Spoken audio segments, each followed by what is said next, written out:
10 बजे होनी है वोटिंग शुरू, लेकिन उससे पहले एनडीए और इंडिया ब्लॉक दोनों की बैठकें होनी है, मीटिंगें होनी है। देखना होगा कि आज बाजी कौन मारता है, सीपी राधाकृष्णन या फिर बी सुदर्शन रेड्डी। बहुत महत्वपूर्ण चुनाव है, इस पर आपको आज दिन भर बड़ी जानकारियां पहुंचाते रहेंगे। लेकिन आगे बढ़ते हैं कुछ और खबरों के साथ। आपको बता देते हैं कि मुख्यमंत्री योगी आदित्यनाथ बस्ती के दौरे पर आज जाने वाले हैं। सीएम योगी सुबह 11 बजे बस्ती पहुंचेंगे और यहां बसहवा गांव में सरस्वती विद्या मंदिर वरिष्ठ माध्यमिक विद्यालय का भूमि पूजन करने जा रहे हैं। इसके बाद विकास कार्यों को लेकर मंडल स्तरीय समीक्षा बैठक होने जा रही है। बस्ती के बाद सीएम योगी गोरखपुर जाएंगे। गोरखपुर में सीएम योगी गोरखपुर चित्रगुप्त मंदिर सभा के नवनिर्वाचित कार्यकारिणी के शपथ ग्रहण समारोह में शामिल होंगे।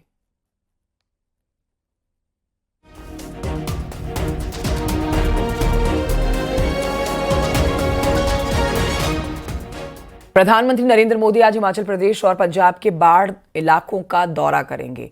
पीएम मोदी हिमाचल प्रदेश के बाढ़ और भूस्खलन प्रभावित इलाकों का हवाई सर्वेक्षण करने जा रहे हैं। दोपहर करीब 1:30 बजे पीएम मोदी हिमाचल प्रदेश के कांगड़ा पहुंचेंगे, जहां पर पीएम मोदी अधिकारियों के साथ मुलाकात करेंगे। उच्च स्तरीय समीक्षा बैठक होने वाली है, जिसकी अध्यक्षता की जानी है पीएम मोदी के द्वारा। प्रधानमंत्री मोदी कांगड़ा में बाढ़ प्रभावित लोगों से मुलाकात करेंगे। एनडीआरएफ, एसडीआरएफ और आपदा मित्र टीम से भी मुलाकात करने जा रहे हैं। साथ ही प्रधानमंत्री मोदी दोपहर करीब 3 बजे पंजाब के बाद प्रभावित हिमाचल के बाद पंजाब के बाढ़ प्रभावित इलाकों का भी हवाई सर्वेक्षण करेंगे।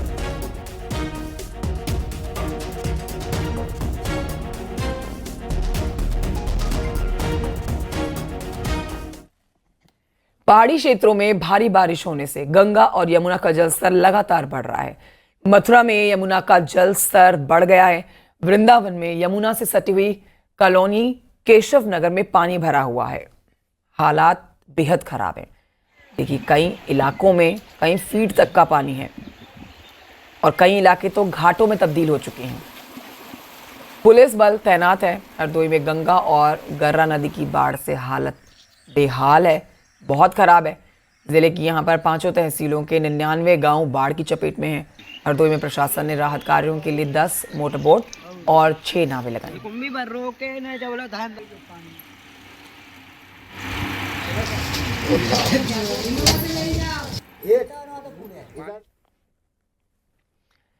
गाजियाबाद से खबर है अगली, जहां पर दिल्ली मेरठ एक्सप्रेस वे पर चलती कार में अचानक से आग लग गई, जिसके बाद कार ड्राइवर ने कूदकर अपनी जान बचाई है।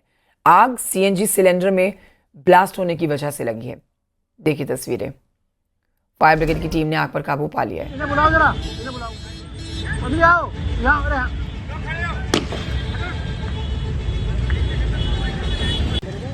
जब तक बंद हो गए तब तक आग अच्छी। अभी ये पता नहीं के अंदर कोई है। प्रयागराज और गाजियाबाद में आग का तांडव देखने को मिला है। प्रयागराज के सौराव में स्कूटी में अचानक से आग लग गई और स्कूटी सवार ने कूदकर अपनी जान बचाई।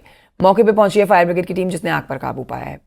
तो वहीं आपको बताएं कि गाजियाबाद में दिल्ली मेरठ एक्सप्रेस वे पर अर्टिगा कार में भीषण आग लगी है। दोनों तस्वीरें आपकी टेलीविजन स्क्रीन पर हैं। हादसे में कार सवार और जो स्कूटी सवार शख्स है, देखिए मौके पर से बाल बाल अपनी जान बचाते हैं, लेकिन दोनों ही वाहन जलकर खाक हो गए।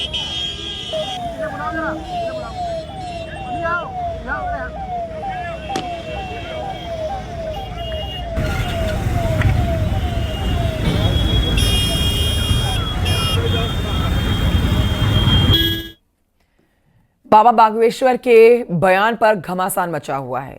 एक और हिंदूवादी नेता और बीजेपी के लोग जहां पर धीरेन्द्र शास्त्री के समर्थन में दिख रहे हैं, तो वहीं विपक्ष और मुस्लिम नेता उनके विरोध में उतर गए हैं। दरअसल धीरेन्द्र शास्त्री ने हिंदू राष्ट्र की बात कहते हुए हिंदुओं से 4 बच्चे पैदा करने की बात कही, जिसके बाद लगातार विवाद बढ़ता जा रहा है। एआईएमआईएम के नेता ने बाबा बागेश्वर पर विवादित बयान भी दे दिया है। देखिए इस पर यह रिपोर्ट।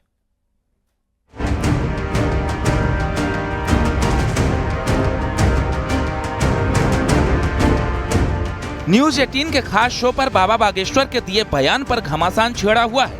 मुस्लिम धर्मगुरु जहां इसका विरोध कर रहे हैं, वहीं साध्वी प्राची और बीजेपी सांसद धीरेन्द्र शास्त्री का समर्थन कर रहे हैं।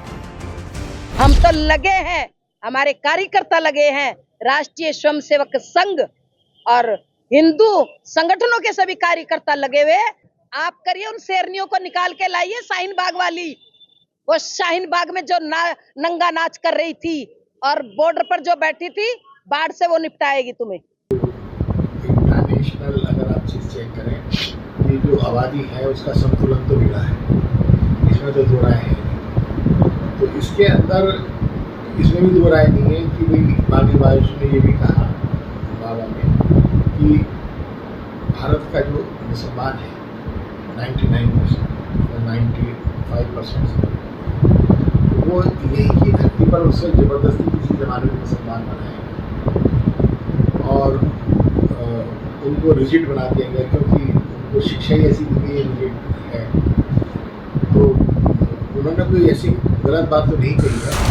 वहीं बाबा बागेश्वर के बयान पर AIMIM के प्रदेश अध्यक्ष शौकत अली ने विवादित बयान दिया है। शौकत अली ने बाबा बागेश्वर को नकली हिंदू बताया है। साथ ही सपा सांसद रामजी लाल सुमन ने भी बाबा बागेश्वर के बयान पर ऐतराज जताया है। मुझे लगता है कि ये नकली हिंदू है।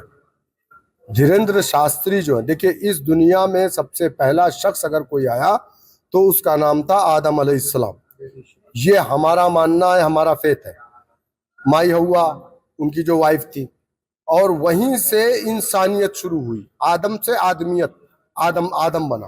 तो मेरा मानना यह है कि धीरेन्द्र शास्त्री का कि जो अतीत जो माजी है ना, वो मुसलमान थे, वो बाद में चोरी किया हुआ माल है।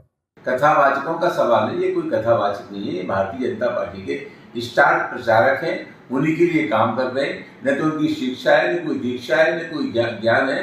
और इनका इस समय जो रवैया है संपत्ति इकट्ठा करने का है। मैं जरूर आग्रह करूंगा भारत सरकार से कि ऐसे लोगों के पास जिनके पास अनाप शनाप संपत्ति है, कहीं न कहीं इनकी संपत्ति पर ग्राम है। दरअसल बाबा बागेश्वर ने न्यूज 18 के शो में भगवाए हिंद और हिंदू राष्ट्र का जिक्र करते हुए कहा था कि हिंदुओं को 4 बच्चे पैदा करने चाहिए, जिसके बाद उनके बयान पर घमासान छिड़ा हुआ है। Bureau report, news 18। और ये बढ़ते हैं आगे, आपको बताते हैं अब्बास अंसारी की विधानसभा सदस्यता बहाल हो गई है। इलाहाबाद हाईकोर्ट ने उसकी सजा पर रोक लगा दी थी, जिसके बाद विधानसभा सचिवालय ने उसकी सदस्यता बहाल करने का आदेश जारी किया। अब्बास अंसारी को हेट स्पीच के मामले में MP MLA कोर्ट ने 2 साल की सजा सुनाई थी, जिसके चलते उसकी विधानसभा सदस्यता खत्म कर दी गई। हाईकोर्ट के फैसले के बाद अब सदस्यता बहाल हुई।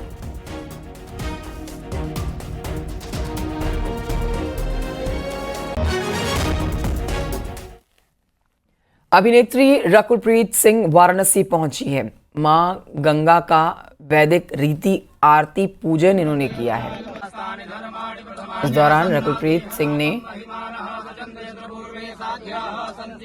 विशेष पूजन में भाग लिया और उनको देखने के लिए भारी भीड़ यहां पर जुट गई।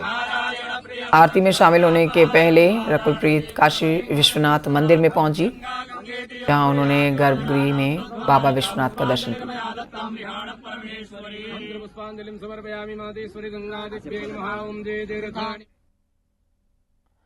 उधर जौनपुर से खबर, जहां पर आनापुर गांव में उस समय हड़कंप मच गया जब एक नाबालिग आशिक उर्फ डब्बू मोबाइल की जिद को लेकर मोबाइल टावर पर ही चढ़ गया।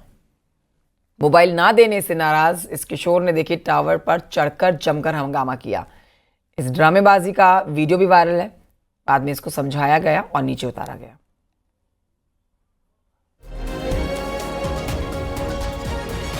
तो आजकल आप देख रहे हैं अपनी जिद को पूरा करने के लिए युवा इस तरह से ऊंचे टावर पर चढ़ जाते हैं, लेकिन फिर नीचे भी उतर आते हैं। इस शख्स को भी समझाया गया और नीचे उतर आया ये शख्स, लेकिन काफ़ी लंबे समय तक ये हाई वोल्टेज ड्रामा चलता रहा।